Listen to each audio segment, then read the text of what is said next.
There's another issue that's come up recently. We meant to get to this yesterday, but there were just too many other things to address. The question of what the union wants going forward, now that we've all experienced life in a pandemic and how work has become more efficient from home and things that used to be viewed as so essential to making your business run no longer are quite as important. And for the NFL, and specifically for the NFL Players Association, it's the OTAs, the organized team activities, all those weeks of workouts in the building. They've realized, you know what, it's really not that critical to getting a football team ready to go in September. And DeMaurice Smith, the NFLPA executive director, said earlier this week on a conference call with reporters that, and I quote, "There's absolutely no reason for us to go back to full-scale OTAs." Now, part of the reality is 99%, not quite 99, it's more like 95 or 93% of the offseason program is voluntary.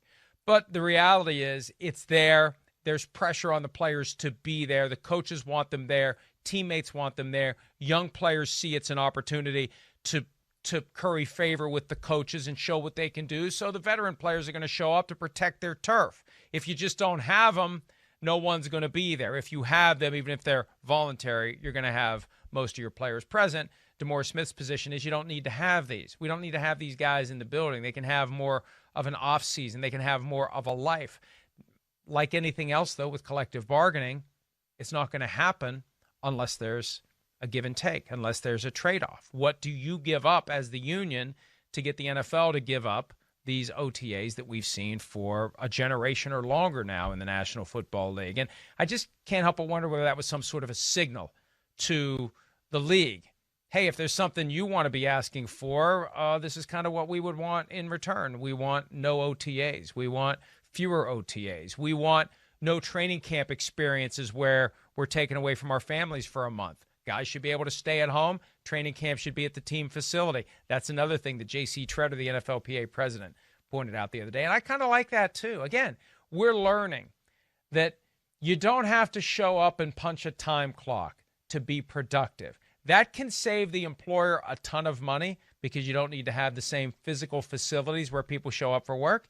And it can make your employees more productive. The idea that people are going to be distracted, they're not going to get their work done. Look, you're ultimately accountable for what you do. And if you're an athlete, if you're not in shape, if you're not getting it done, then, yeah, you're not going to have a job. The only thing that reduced OTAs will do to a football team, professional football team, it makes it harder for the younger players to get the attention of the coaches.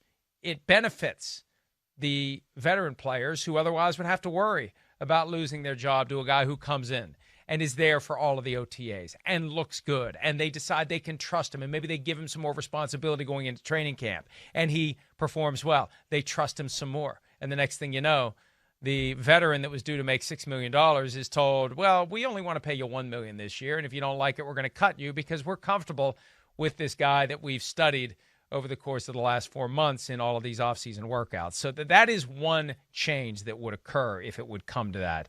And who knows? Again, it always is the product of collective bargaining. We don't know what the union would want in return or would want to give up or be willing to give up if the NFL would say, let's go ahead and reduce the OTAs or otherwise make changes.